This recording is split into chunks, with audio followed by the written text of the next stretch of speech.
Sayyidina Umar juga tadi, habis sholat subuh beliau kontrol siapa di antara makmumnya yang tidak hadir. Karena beliau di zaman Sayyidina Umar, administrasi pemerintahan sudah diatur sebagaimana sekarang. Istilahnya bupati siapa, camat siapa, penanggung jawab pasar siapa, penanggung jawab sungai siapa, dan sebagainya diatur oleh Sayyidina Umar. Dan dikasih gaji. Termasuk guru-guru agama dan sebagainya, nggak ada yang terbengkalai. Hadirnya maka Allah, maka diperhatikan pegawai beliau sholat berjamaah enggak, apalagi subuh dan isya. Karena Sayyidina Umar tahu ciri orang munafik, dia tidak sholat subuh dan isya berjamaah. Zuhur asar di depan itu. Tapi kalau subuh nggak ada, karena lampu nggak ada, nggak kelihatan. Ternyata waktu beliau kontrol habis sholat subuh, kok ada penanggung jawab pasar namanya Sulaiman bin Abu Hasmah tidak hadir. Padahal dia ini penanggung jawab pasar. Beliau takut kalau Sulaiman ini orang munafik.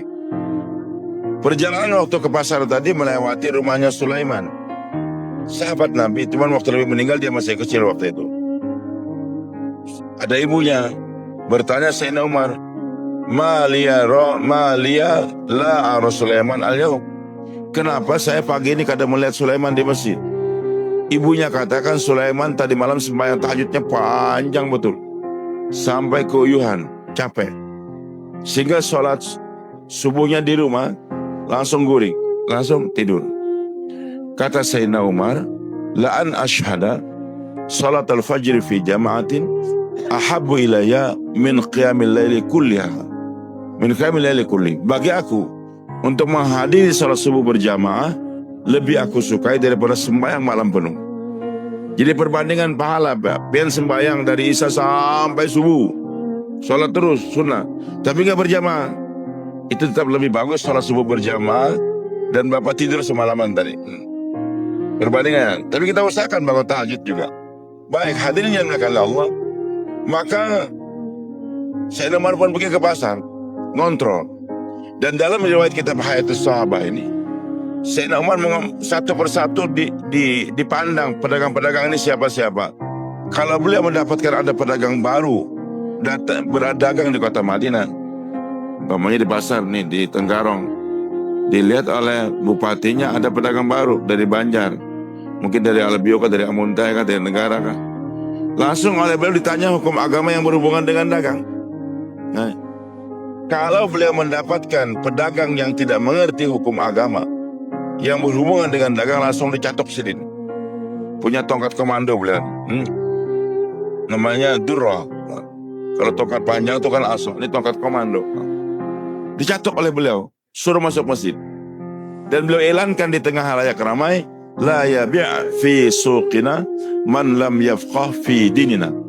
Dilarang berjualan di pasar kami di Madinah orang yang tidak mengerti agama. Kira-kira kalau Sayyidina Umar hidup hari inilah, keliling pasar di Tenggarong, di Samarinda, di Banjar, nang dicatok ke sidin berapa orang enggak? Yang dipukuli sidin? Mungkin binculan kepala orang. Ini riwayat yang benar, Pak. Ada pun riwayat yang mengatakan Sayyidina Umar mengusir orang dari masjid keluar pasar, keluar. Itu memang ada, Pak. Itu orang guring di masjid, pengangguran. Dia enggak kerja, cuman guring di masjid dengan harapan supaya orang banyak bersedekah. Jadi tidurnya di masjid untuk menantikan sedekah supaya orang ngasih duit. Sayyidina Umar enggak mau. Maka beliau diusir. Badan masih sehat, kenapa tidur di masjid? Bukan untuk itikaf, dia tidak. Untuk beribadah, tidak. Enggak pernah Sayyidina Umar ngusir orang di masjid yang ibadah, enggak ada. Itu Abu Jahal, Abu Lahab yang ngusir orang dari masjid. Untuk beribadah. Sebagai Nabi kan diusir oleh Abu Jahal, Abu Lahab untuk. Tapi yang Sayyidina Umar yang mengusir orang dari masjid, dia pengangguran, enggak mau kerja. Guring di masjid supaya nanti mendapatkan uang sedekah atau uang zakat. Maka oleh beliau diusir supaya bekerja. Tapi orang yang tadi ibadah, Sayyidina Umar mengusir. Balas Sayyidina Umar lebih banyak mengusir orang dari pasar ke masjid. Suruh belajar dulu, baru nanti berdagang. Karena kalau dia tidak belajar agama, dagangnya nipu orang, dagangnya menipu orang.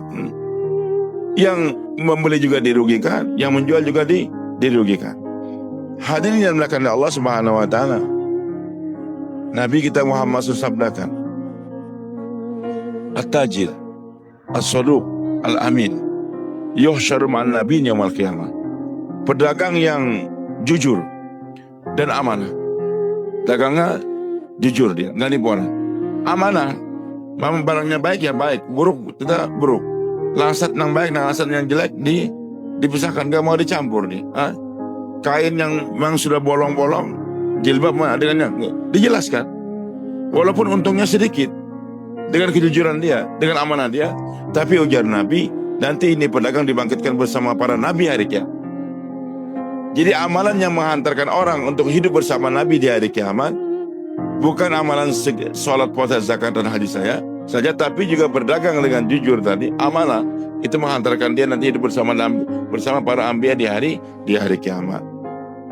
Bahkan juga Nabi telah sabdakan, man aqala nadiman aqalahu min athar yaumil qiyamah. Barang siapa yang menerima pengembalian orang yang menyesal beli, dia tidak akan tergelincir di hari kiamat. Kita jualan nih, saya jual gamis. Tetangga saya, siapa nama Bapak? Pak Ibrahim, ya, jual sarung. Nah, berdampingan kami toko. Saya khusus gamis, beliau khusus jual sarung. Suatu saat malam lebaran, ada orang miskin dapat hadiah duit 250.000. Istrinya juga dapat juga hadiah juga. Dia ingin besok lebaran saya pakai gamis baru. Beli ya gamis harganya 250.000. Istrinya ini Masya Allah ingin membuat kejutan buat suami. Tanpa memberitahu suami, beli gamis juga. Harganya 250.000. Sampai di rumah dia katakan abang atau abahnya, ulun hendak memberikan kejutan, besok pengen lebaran. Sudah setahun baju pendek kena diganti. Ini hadiah. Suaminya kaget.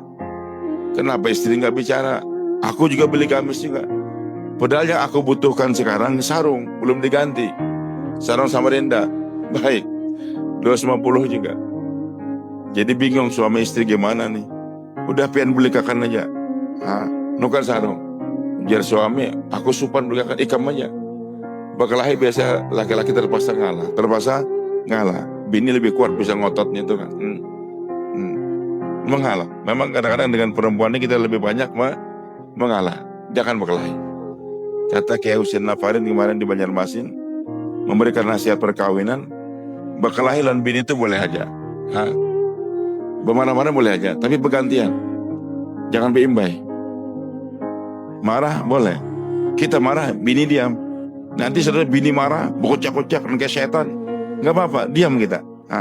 Jangan berimbai. Kalau berimbai terjadi perceraian. Itu perempuan kalau sudah marah-marah dia sudah terakhirnya maunya ke mahkamah. Diam saja. Tapi kalau bakal dicatoknya buka nggak apa-apa, tinggalkan. Baik, nang laki pun mengalah. Datang ke penjual tadi. Pak maaf Pak Ji, ulun tadi nukar gamis lawan pian, harganya sekian. Tapi bini lu juga nukarkan, ulun belum beli tapi. Bisa kalau kembalikan. Itu modalnya tadi Pak, baju gamis tadi anggaplah bersih modalnya 200. Dengan dia jual 250, untung 50.000. Sekarang dikembalikan. Pada besok lebaran, anak nukar wadahnya juga sin macam-macam. Waduh, gimana pian ini kan di faktor sudah tulis. Barang yang sudah dibeli tidak boleh dikembalikan. Dan di tokonya ditulis. Dan Nabi SAW mengatakan, al-bayyi'an fil khiyar. Orang yang berjual beli selama dia satu majelis itu adalah terserah dia ini. Selama dia belum keluar toko, pembeli boleh kembalikan dan pedagang harus terima. Tapi kalau sudah keluar dari toko, itu hak pedagang. 100%. Kalau orang tadi mau mengembalikan, dia menerima, alhamdulillah. Kalau nggak menerima, dia nggak berdosa. Karena dia takut nanti keluarkan dihurupakan dengan penipu dan sebagainya. Maaf nih. Tapi ujar Nabi SAW, kalau pedagang tadi nggak menerima setelah dia berpisah majelis, dia nggak berdosa.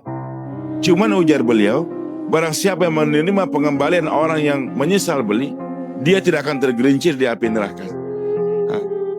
Kalau dia katakan maaf, ulun nggak bisa lagi Karena kalau dikembalikan nggak tahu barangkali ditukar dengan gamis yang lain, atau barangkali juga saya nggak dapat keuntungan lagi, maka dia ngotot nggak mengembalikan, dia nggak berdosa.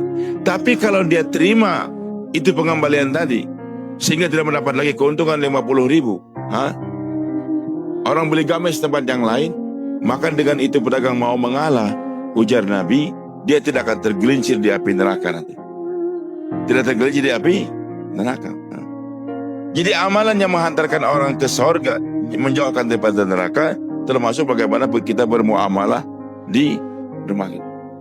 Begitu pula hadirin yang dimuliakan Allah, orang yang punya hutang. Nabi SAW kalau ingin sholatkan orang, tanya, ini orang punya hutang nggak? Kalau punya hutang, Nabi nggak sholat. Kalau nggak punya, Nabi. Jadi Nabi tidak mau mensolatkan orang yang ada hutang. Kalau suatu saat Nabi mau sholat, ada hutang nggak? Ada ya Rasulullah, nggak jadi. Tapi sahabat harus sholat. Hanya dia katanya Rasulullah, ulun menjamin bayar hutangnya. Maka Nabi pun sholat. Satu orang datang, ya Rasulullah, kalau saya berjuang sampai terbunuh di mana saya? Di sorga. Di sorga. Berperang jalan Allah, mati di sorga. Pulang dia senang betul, semangat, mau ngambil pedang berkali sebagainya berperang. Datang Jibril, wahai Muhammad, kecuali kalau dia punya hutang. Jadi kalau orang mati syahid di jalan Allah, Pak, masih punya hutang, belum bisa masuk surga. Nabi panggil, fulan sini, ulangi kau punya pertanyaan.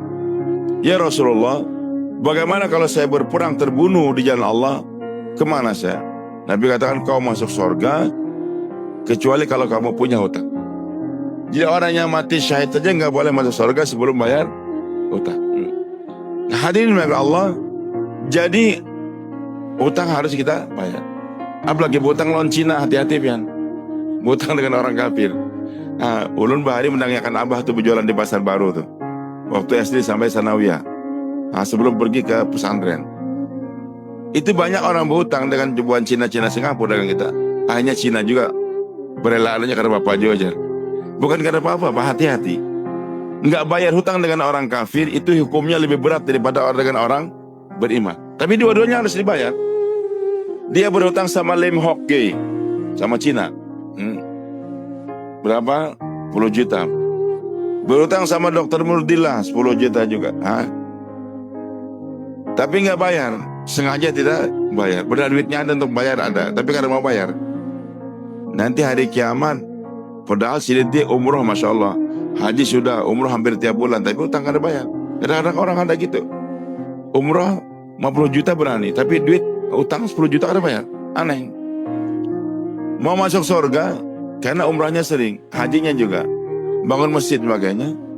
Tapi jar malaikat, ya Allah, ini sidin ini masih ada utang sama dengan Dr. Mudila 10 juta, dengan Lim Hock Gay 10 juta juga. Nggak bisa masuk surga. Hendak membayarnya, duit nggak ada lagi. Maka cari dulu, cari dokter di mana. Oh ya, alhamdulillah ada di surga lantai 3 sana. Assalamualaikum Pak Dokter. Waalaikumsalam. Ulun ini hendak masuk surga tapi masih ada utang kan. Kau ikhlaskan aja lah. Ujar dokter, ya alhamdulillah aku sudah di surga aja. Aku relakan aja. Ya alhamdulillah. Lim mana Lim? Di surga nggak ada. Di neraka juga nggak ada. Cari ke, taunya nerakanya paling bawah sana. Karena dia bandar judi juga, bandar narkoba juga. Aduh, Lim, ya. Aku nih Lim nak masuk surga nah. Cuman masih ada utang 10 juta lah nih kamu. Bisa kan diikhlaskan? Kurang ajar Lim. Dulu aku menagihkan bima ikam tempeleng, membawakan polisi, ikam marahi polisinya, dan sebagainya. Anakmu tak ikhlaskan? Karena kau, ikam tahu lah duit yang aku yang jaminkan 10 juta itu bukan uang judi, uang halal. Abah aku memberi tanah itu aku jual, ikam minjam, itu duit halal, bukan duit main judi, bukan. Aku tagih, saya tagih ternyata kamu gitu. Minta ikhlasan nggak bisa. Menangis air mata darah nggak mau dia. Bisa memaafkan kata Lim kalau ikam bermalam lawan aku 3 malam. Gimana Pak? Iya maaf. Jadi hutang dengan orang kafir itu lebih berat daripada orang beriman. Dan hadirin Allah, kalau kita berutang dengan orang kafir kita nggak bayar, pertama di dunia kita menghalang dia daripada agama Islam. Ternyata orang Islam ini suka membunguli aja. Begitu Pak. Sehingga menghalang dia untuk masuk Islam. Karena muamalah kita yang gak mau. Di neraka hati-hati Pak. Dia tidak akan mengikhlaskan kesalahan kita tadi. Untuk menebusnya harus tinggal di neraka.